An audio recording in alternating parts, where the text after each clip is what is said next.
Hello students, welcome to my YouTube channel and welcome to NCERT line by line frame problem series. और बेटा इस series में मैं आपके साथ डिस्कस कर रहा हूं एनसीईआरटी की लाइन बाय लाइन से फ्रेम किए हुए अच्छे अच्छे इंपॉर्टेंट क्वेश्चंस।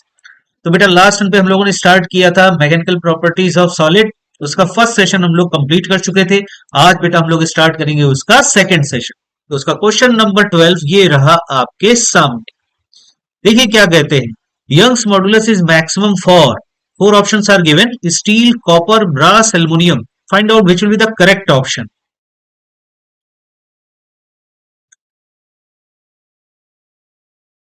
आई होप आपने क्वेश्चन को सॉल्व कर लिया होगा। करेक्ट ऑप्शन होगा स्टील। स्टील का यंग्स मॉडुलस मैक्सिमम होता है, ठीक है, याद रखिएगा। उसके बाद आता है आयरन, रॉट आयरन, और उससे कम होता है कॉपर का, फिर उससे कम ब्रास का, फिर उससे कम एल्युमिनियम का। ठीक है, और भी होते हैं लेकिन यहां पर जो दे रखे हैं उनका सीक्वेंस ये होता है। ठीक है, now move on the question number 13। कहते हैं Young's modulus is large for metals, non metals, mix substance, none of these. Find out which will be the correct option. हमेशा याद रखिए कि जो मेटल्स होते हैं उनका यंग्स मॉडुलस सबसे लार्ज रहता है। ठीक है, यंग्स मॉडुलस मेटल्स का सबसे लार्ज रहता है। Now move on the question number 14। The length of metallic wire are A1 and A2 when tensions are B1 and B2 respectively. Find natural length of the wire. Four options are given. Find out which will be the correct option. Try करिए। Okay बेटा, I hope आपने answer को match करा लिया होगा। चलिए इस question को हम लोग सॉल्व करते हैं, इंपॉर्टेंट क्वेश्चन है।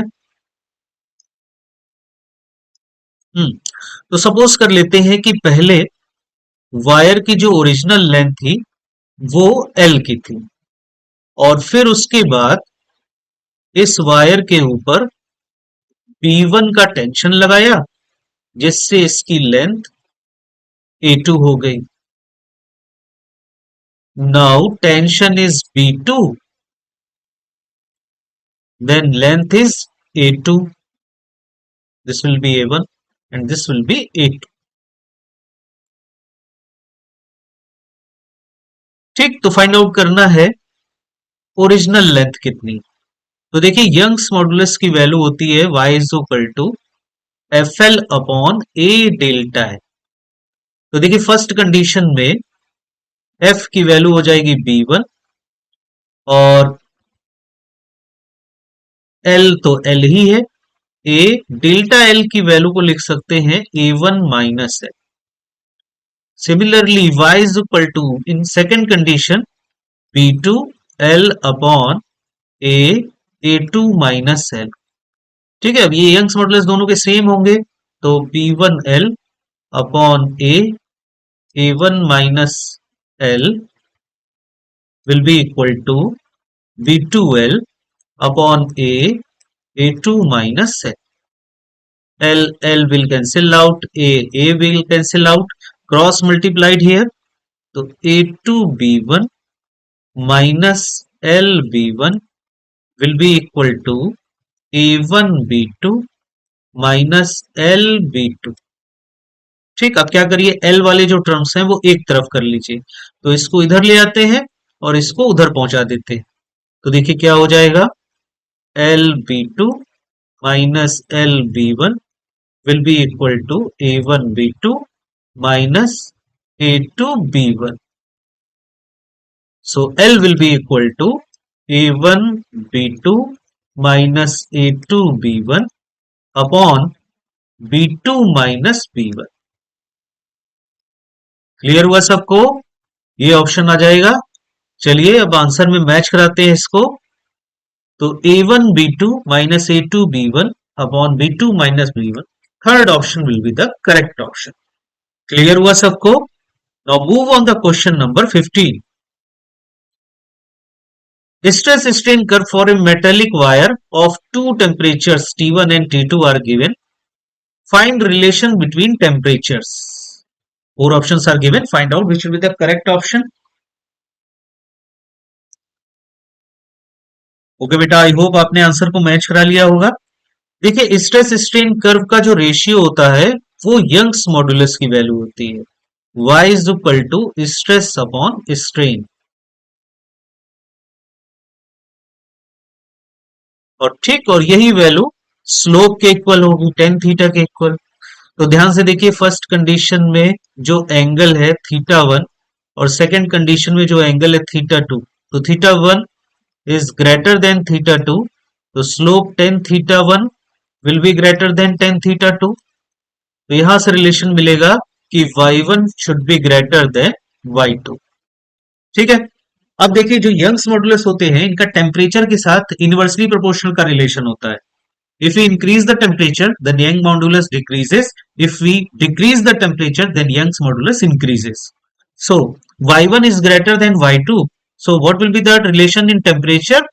T1 will be greater than T2. Sorry, T1 will be less than T2.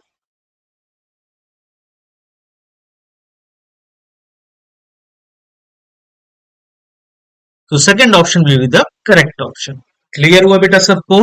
Okay, now move on the question number 16.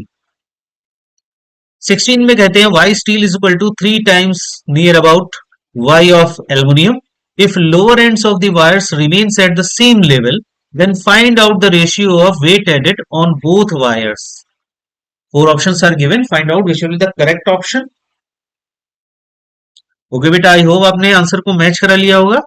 चलिए मैच कराते हैं इसको। देखिए इसमें कह रहे हैं कि दोनों में वेट हैंग कराते हैं, तो सपोज कर लेते हैं कि स्टील वाले वायर में W1 का वेट हैंग कराते हैं और एल्युमिनियम वायर में W2 का वेट हैंग कराते हैं। ठीक है, तो यंग्स मॉडुलस की वैल्यू होती है FL upon A delta L। तो देखिए स्टील के लिए अगर हम इसको यूज करें तो इसको लिख सकते हैं, F की वैल्यू हो जाएगी W1 L upon A delta L। ठीक है, डेल्टा L दोनों का सेम होगा, और y of aluminium will be equal to W2L upon A delta L। ठीक है, अब देखिए ऊपर वाला ये जो रिलेशन दिया है इसी में इस रिलेशन को यूज कर लेते हैं। तो देखिए ये बन जाएगा W1L upon A delta L and this will be equal to 3 times W2L upon A delta L। तो देखिए A डेल्टा L और L आपस में कैंसिल आउट हो जाएंगे, तो यहां से W1 बाई W2 का रेशियो आ जाएगा 3:1। So third option will be the correct option. ये क्लियर हुआ बेटा सबको? Okay, now move on the question number 17। Following four wires made of same material, which will have the largest change in length when same force applied? Four options are given. Find out which will be the correct option. Largest change in length किसमें होगा ये find out करना है। तो देखिए y is equal to होता है FL upon A delta L। यहां पर डेल्टा L जो है वही चेंज इन लेंथ है, तो डेल्टा L की वैल्यू देखिए FL अपॉन A y के इक्वल होगी। ठीक है, अब यहां पर A जो है क्रॉस सेक्शन एरिया, इसमें रेडियस छिपी हुई है, तो इसको पाई आर स्क्वायर लिख सकते हैं, इंटू वाई हो जाएगा ये। तो ध्यान से देखिए ये जो डेल्टा L है वो L अपॉन आर स्क्वायर के रेशियो पर डिपेंड करेगी, बाकी सारी चीजें सेम है। ठीक है, तो L upon R square ratio is the maximum, so delta L will be maximum. तो चेक कर लेते हैं यहां से, फर्स्ट ऑप्शन में देखो L की वैल्यू है 5 और आर स्क्वायर हो जाएगा 0.5 का स्क्वायर तो 0.25, जीरो हटाएंगे ऊपर 500 हो जाएगा। तो इसको सॉल्व कर लेते हैं, तो देखो ये आ जाएगा 20 के इक्वल। सेकेंड ऑप्शन को सॉल्व करते हैं तो 4 अपॉन 0.4 का स्क्वायर 0.16 होगा, पॉइंट हटाते हैं, दो जीरो बढ़ेंगे, तो ये आ जाएगा 25। उसके बाद इसमें आते हैं 3 अपॉन 0.3 का स्क्वायर हो जाएगा 0.09, तो पॉइंट हटाते हैं, तो ये आ जाएगा लगभग 33.33 के इक्वल। फोर्थ ऑप्शन चेक करते हैं तो 2 अपॉन 0.2 का स्क्वायर 0.04, तो ये आ जाएगा 50 के इक्वल। तो देखिए सबसे मैक्सिमम वैल्यू जो है वो ये आ रही है 50 की, तो इसका मतलब फोर्थ वाला ऑप्शन जो है वो करेक्ट होगा। क्लियर हुआ बेटा सबको? Now move on the question number 18। कहते हैं the elongation versus load graph for 4 wires of same length and same material is given, find which line represent thin wire. 4 options are given, find out which will be the correct option। देखिए elongation और load, इसका जो graph होगा, elongation मतलब delta L versus load मतलब force. तो देखो y is equal to होता है F L upon A delta L. तो डेल्टा एल बाई एफ की जो वैल्यू है वो किसके इक्वल हो जाएगी?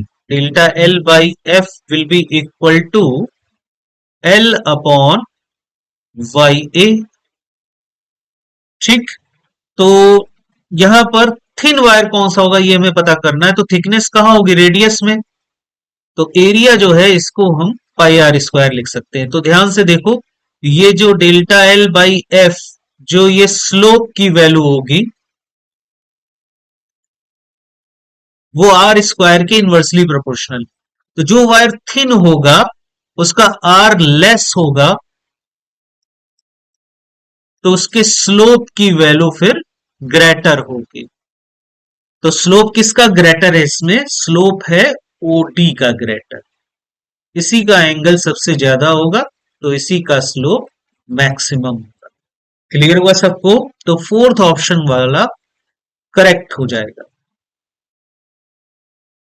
ओके बेटा, now move on the question number 19। Brass of fixed volume is drawn into wire of cross section A. A constant force produced extension delta L. Find which graph will be hyperbola. 4 options are given. Find out which will be the correct option. Okay बेटा, I hope आपने question को solve कर लिया होगा। तो delta L का A square और inversely proportional to A square, ठीक है, इन्हीं के साथ रिलेशन देखना है हमको। तो चलिए मैच कराते हैं answer. y is equal to देखिए होता है F L upon A delta L. ठीक है, अगर v वॉल्यूम का वायर है तो v वॉल्यूम को हम a इंटू एल के इक्वल लिख सकते हैं। ठीक है, उसी वॉल्यूम से ही तो स्ट्रेच करके वायर बनाया जाएगा। तो क्रॉस सेक्शन एरिया सपोज कर लेते हैं वायर का a का है और लेंथ एल की है। ठीक है, ये रिलेशन हमको मिल जाएगा। तो यहां से देखिए लेंथ को हम लिख सकते हैं v अपॉन ए के इक्वल, और इसको पुटअप कर दीजिए यहां। तो y इज इक्वल टू बन जाएगा एफ v अपॉन ए स्क्वायर टाइम्स डेल्टा एल। ठीक है, तो देखो फोर्स यहां पर कांस्टेंट अप्लाई हो रहा है, वॉल्यूम भी कांस्टेंट है और यंग्स मॉडुलस भी कांस्टेंट होगा वायर का। तो डेल्टा एल यहां पर प्रोपोर्शनल टू हो जाएगा 1 बाई ए स्क्वायर के। तो ध्यान से देखिए डेल्टा एल और ए स्क्वायर की ग्राफ में इनवर्सली प्रोपोर्शनल का रिलेशन होगा। ठीक है, delta L versus A square का जो ग्राफ होगा उसमें हाइपरबोला बनेगा। क्लियर हो रहा है बेटा सबको? ठीक, तो delta L versus A square वाला ऑप्शन सही हो जाएगा। क्लियर हुआ? चलिए मूव करते हैं क्वेश्चन नंबर 20 पर। कहते हैं in case A elongation in wire of length L is delta L. ये वाला केस ए दे रखा है। तो पूछे then for the same wire elongation in case B will be. इसमें इलोंगेशन फाइंड आउट करना है। 4 options are given, find out which will be the correct option. देखिए फर्स्ट कंडीशन और सेकंड कंडीशन एक तरीके से एक ही दे रखी है। देखिए यहां पर जो वेट हैंग कर रहा है यहां पर वो mg का करेगा, और यहां पर इधर भी mg का है इधर भी mg का है। तो इसको अगर हम, है ना, इसको इस तरीके से ओपन कर दें, अगर इसको ध्यान से देखें ऐसे, है ना, तो एक जो वेट होगा वो सपोर्ट की तरह काम करेगा यहाँ पर। ठीक है, तो जितना एक्सटेंशन इसमें आ रहा है उतना ही एक्सटेंशन इसमें भी आएगा। अगर एक और तरीके से आप समझना चाहो तो ऐसे समझ सकते हो कि आप ऐसा करो कि इसको आप एल बाई टू का वायर कंसीडर कर लो, इसको भी एल बाई टू का कंसीडर कर लो। इसमें डेल्टा एल और इसमें डेल्टा एल दोनों एक्सटेंशन आप निकाल लो, डेल्टा एल डैश कर लो चाहो दोनों, तो ऐसे निकाल लो और उनका समेशन कर देना। तो चेक करना कि इसके बराबर आता है कि नहीं आता है। ठीक है, तो वही ऑप्शन मैच हो जाएगा। ठीक है, तो ऑप्शन इसमें सेकेंड वाला करेक्ट होगा।